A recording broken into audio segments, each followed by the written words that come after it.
Ngeri ya kalau kita lihat tayangan mengenai gambar-gambar orang yang terinfeksi cacar monyet, bahkan katanya 12 negara sudah menyatakan atau terkonfirmasi cacar monyet. Gejalanya seperti apa sih? Kemudian apakah ini berbahaya atau enggak? Kita langsung saja berbincang dengan kedua narasumber yang sudah bergabung pada pagi hari ini. Sudah ada Dr. Muhammad Syahril, juru bicara Kementerian Kesehatan Republik Indonesia, dan juga Dr. Adam Prabata, praktisi kesehatan. Selamat pagi, Assalamualaikum Dr. Syahril dan juga Dr. Adam. Pagi, waalaikumsalam. Salam sehat.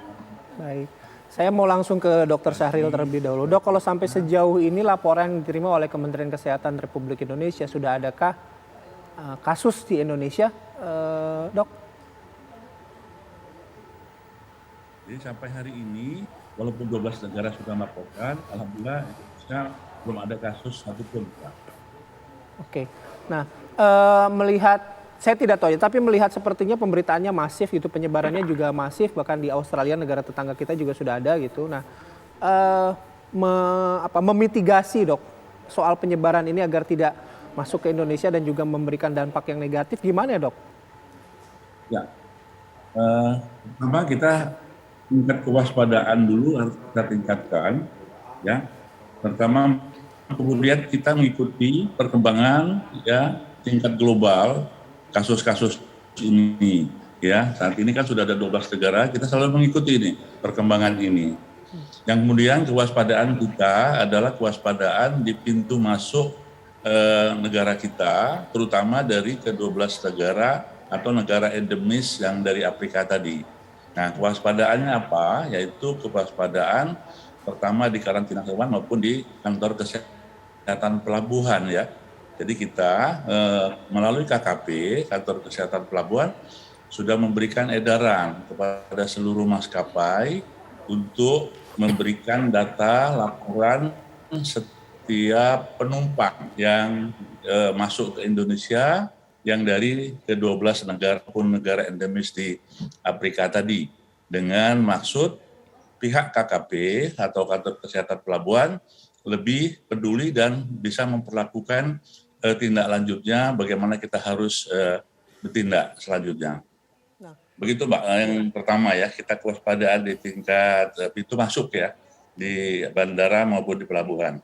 Kalau di kewaspadaan di pelabuhan dan bandara gitu, kalau screeningnya itu kayak apa ya dok ya? Kalau zaman COVID dulu kan kita ingat pakai alat pengukur suhu tubuh gitu, nah, itu kan bisa kelihatan. Nah, kalau yang sekarang ini bentuk kewaspadaannya bagaimana? Yang diperiksa apa dulu sih dok biasanya dok? Yang pertama melalui maskapai dulu ya. Jadi maskapai itu mendata betul para penumpang dengan checklist yang mereka harus dengan jujur menyatakan keluhan apa sakit yang ada seluruh penumpang ya kalau ada.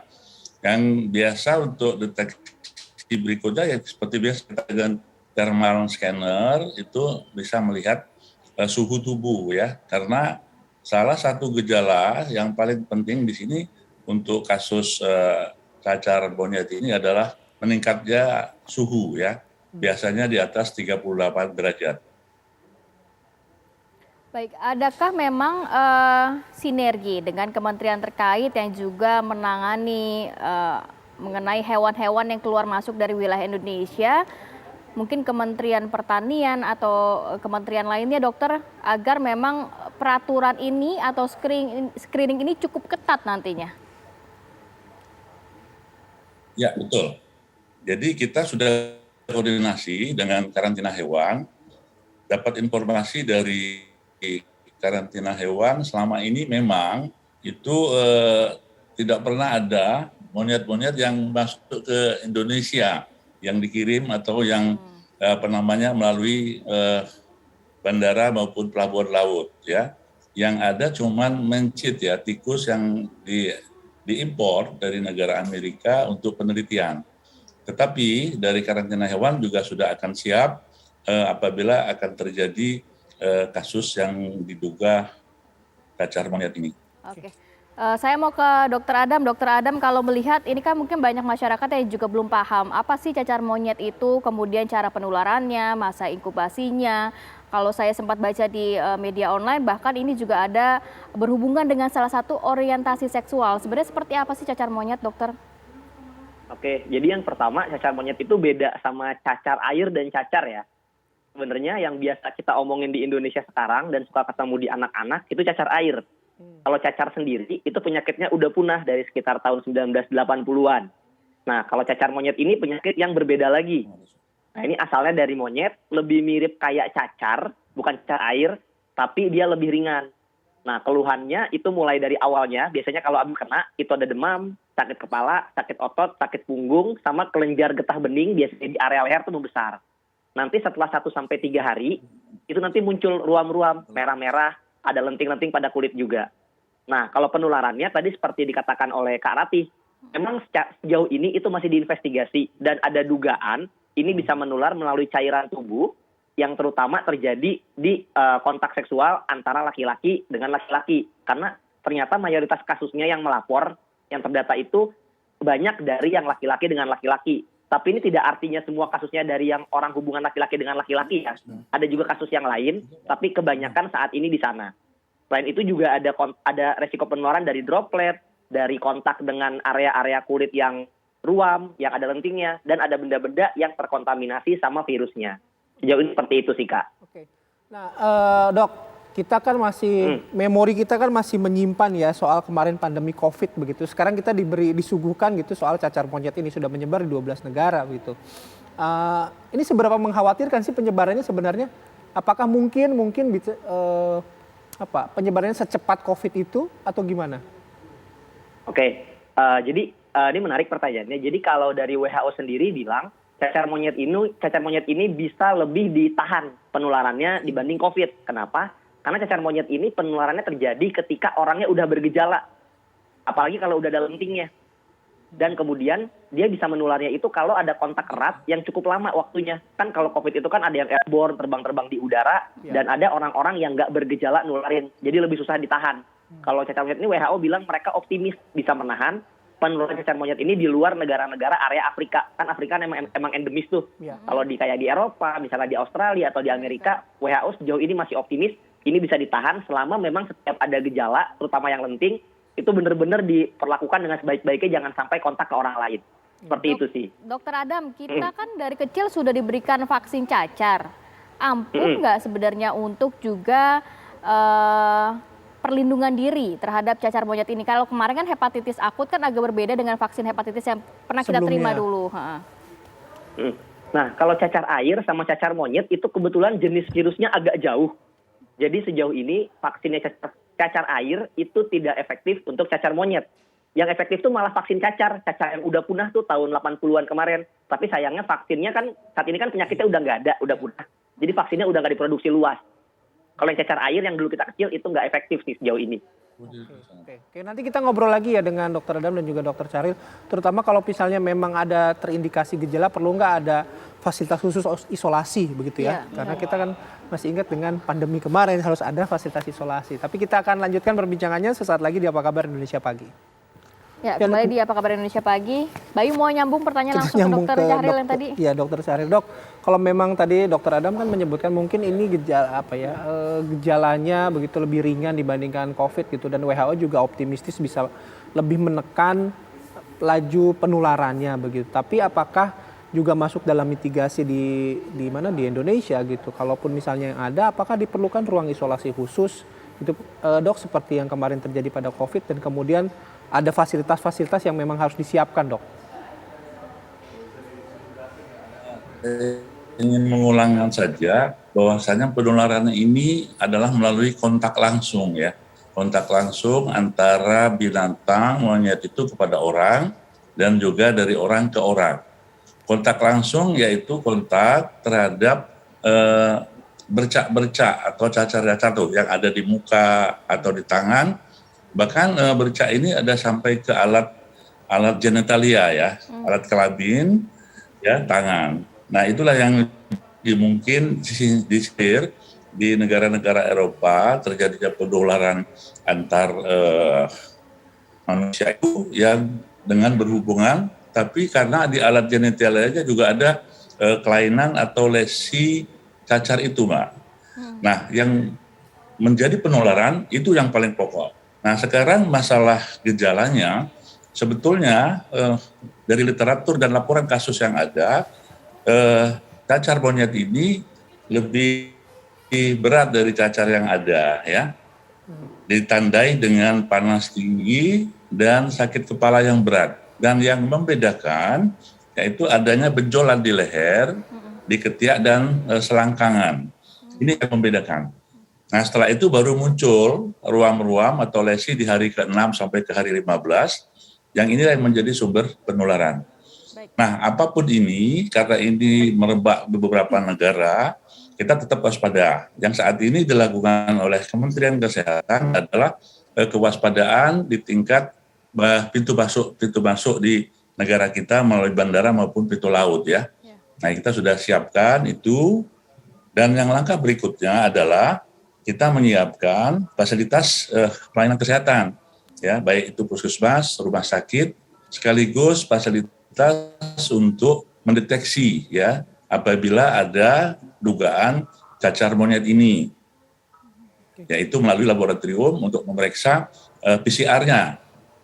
Karena apa? Kasus ini akan dikatakan konfirmasi apabila pada lesi itu ditemukan virus monyet ini, Mbak. Baik, dokter, Tapi yang kalau lebih penting bagi kita, silakan dokter. maksud saya gini, yang lebih penting bagi kita gini, ya, kita jangan terlalu menyamakan dengan kasus COVID. Ini agak berbeda. Kalau COVID yang lalu kan begitu cepatnya dan begitu tingginya angka kesakitan dan kematian. Sedangkan di cacar monyet ini sampai hari ini pun belum ada angka kematian pasien yang telah dilaporkan. Jadi kita tidak usah terlalu panik, cemas, tapi kita waspada, dan kita mempunyai sistem untuk kewaspadaan itu sekaligus pengobatan dan deteksi untuk kasus cacar monyet ini. Jadi dokter, ini dapat dikategorikan penyakit yang berbahaya sampai menimbulkan kematian atau enggak, dokter? Nah, sampai hari ini 12 yang dilaporkan itu tidak ada yang melaporkan angka kematian, ya, walaupun dalam literatur atau dalam sejarah angka kematiannya tidak lebih dari 10%, Mbak. Dari informasi yang didapatkan oleh Kementerian Kesehatan berkaca dari 12 negara yang sudah terkonfirmasi cacar monyet ini, pengobatannya seperti apa sih, dokter? Nama, Mbak? Ulangi. Dari informasi yang didapatkan Kementerian Kesehatan, mungkin dengan 12 negara yang sudah terkonfirmasi cacar monyet ini, pengobatan yang dilakukan harus seperti apa kalaupun nantinya masuk ke wilayah Indonesia cacar monyetnya? Nah, jadi gini, cacar ini itu kan akan sembuh sendiri, ya. Sembuh sendiri setelah masa inkubasinya selesai, yaitu setelah 21 hari. Tetapi kita harus berhati-hati untuk pasien-pasien yang dengan risiko tinggi atau mempunyai suatu komorbid yang banyak. Sebagai contoh usia lanjut, ya, kemudian darah tinggi, hipertensi, kemudian diabetes maupun penyakit kelainan kardiovaskuler maupun ginjal. Karena apa? Orang-orang dengan komorbid ini mempunyai risiko tinggi dan mempunyai daya tahan yang tidak seperti orang-orang normal, sehingga berhati-hati untuk orang-orang ini apabila dia kena virus monyet ini. Oke, saya ke Dokter Adam gitu ya, Dok. Kalau melihat dari laporan WHO, kemudian mungkin dari jurnal-jurnal penelitian, para peneliti atau para pakar kesehatan ini melihat penyebaran cacar monyet di dunia ini seperti apa sih, perspektifnya apa sih, Dok? Oke. Ya, ini menarik nih. Jadi perspektif yang terutama menarik itu adalah karena biasanya kasus dari penularan dulu nih sebelum yang kasus ramai cacar monyet ini, penularan antar manusia itu memang terjadi, tapi sejauh ini yang tercatat itu paling banyak itu di area Afrika Barat dan itu cuma ke 7 orang. Jadi dari satu area itu menular 7 orang yang diduga menularnya antar manusia. Kan biasanya kan mayoritas menular dari hewan atau dari monyet ke manusia. Nah, yang menarik dari kasus ini adalah karena sekarang tiba-tiba banyak yang dari manusia ke manusia. Nah, itu yang bikin para ilmuwan sih bertanya-tanya. Jadi banyak juga udah ada beberapa juga yang bilang kayak akan melakukan penelitian lebih lanjut, terutama untuk meneliti di genetiknya sendiri, di virus cacar monyet ini yang baru, apakah jangan-jangan ada virus yang baru atau apakah ada perubahan, ada mutasinya atau perubahan genetiknya. Tapi sampai saat ini sih arahnya belum ke sana. Baru dikhawatirkan kenapa sih kok bisa tiba-tiba menular di banyak orang, karena biasanya nggak begitu. Dan yang kedua, kenapa tiba-tiba ada hubungan dengan infeksi menular seksual. Karena kan sebelumnya cacar monyet itu nggak diketahui bisa menular melalui hubungan seksual. Karena ini kan ada kasus banyak di antara laki sama laki. Jadi ada 2 poin itu. Yang pertama, kenapa banyak banget yang dari manusia ke manusia, padahal biasanya nggak kayak gitu. Sebelumnya itu cuma 7 kasus yang tercatat. Dan yang kedua itu, kenapa kok ada dugaan dari hubungan seksual, padahal biasanya nggak pernah ada. Biasanya cuma dari seperti tadi dikatakan oleh Dr. Syahril, yaitu hanya dari kontak erat, bisa dari lesinya atau dari dropletnya. Seperti itu sih. Dokter Adam, kalau kita berkaca pada COVID-19 kan kita jelas punya rules atau antisipasinya jelas, menggunakan masker, jaga jarak, tidak berkerumun, cuci tangan gitu. Nah, kalau untuk cacar monyet ini, jadi kita harus seperti apa untuk antisipasi diri sendiri nih? Oke, kalau dari CDC sama WHO, mereka bilangnya yang paling pertama adalah benar-benar hindarin kontak. Terutama dengan orang-orang yang memang pertama itu udah jelas ada merah-merahnya, ada merah-merah dan lenting-lentingnya. Itu hindarin kontaknya, terutama kontak yang erat. Dan yang kedua, kalau ada orang yang dia udah sempat kontak sama orang tersebut, itu baiknya juga dihindarin. Kenapa? Karena kita nggak tahu pasti apakah dia akan berkembang jadi cacar monyet apa enggak. Yang kedua, itu cuci tangan. Yang ketiga, itu pakai masker dan etika batuk, mirip kayak pencegahan COVID. Dan yang keempat, itu lakukan hubungan seksual yang aman. Kemudian dari WHO juga menyarankan, kalau bisa orang yang mengalami cacar monyet, itu benar-benar diisolasi. Kalau misal sampai si lenting-lentingnya itu udah berganti, ada lapisan kulit barunya. Jadi udah pecah lentingnya, yang area kayak koreng atau lukanya itu udah membaik, udah ada lapisan kulit baru. Dari WHO sih kayak gitu. Tapi berarti seperti cacar aja ya dok ya, bisa sembuh sendiri dan tidak akan ada efek jangka panjangnya gitu ya? Sejauh ini sih bisa sembuh sendiri benar. Dan tapi kalau seperti tadi kata Dr. Syahril, kalau dibanding cacar air memang ini lebih berat. Tapi dibanding cacar yang udah punah, itu relatif lebih ringan. Kayak gitu sih. Baik, terima kasih Dr. Adam, Dr. Syahril juga terima kasih waktu dan juga informasinya, ini berguna banget buat kita semua dan ini bisa diambil pelajaran. Tadi kata Dr. Syahril, waspada perlu tapi jangan terlalu panik gitu, jangan panik gitu. Karena Indonesia tadi Dr. Syahril sudah menyiapkan segala SOP-nya lah, minimal dari pintu masuk kedatangan. Oke, sekali lagi Dr. Syahril, terima kasih. Dr. Adam, terima kasih waktunya. Selamat beraktivitas, salam sehat selalu.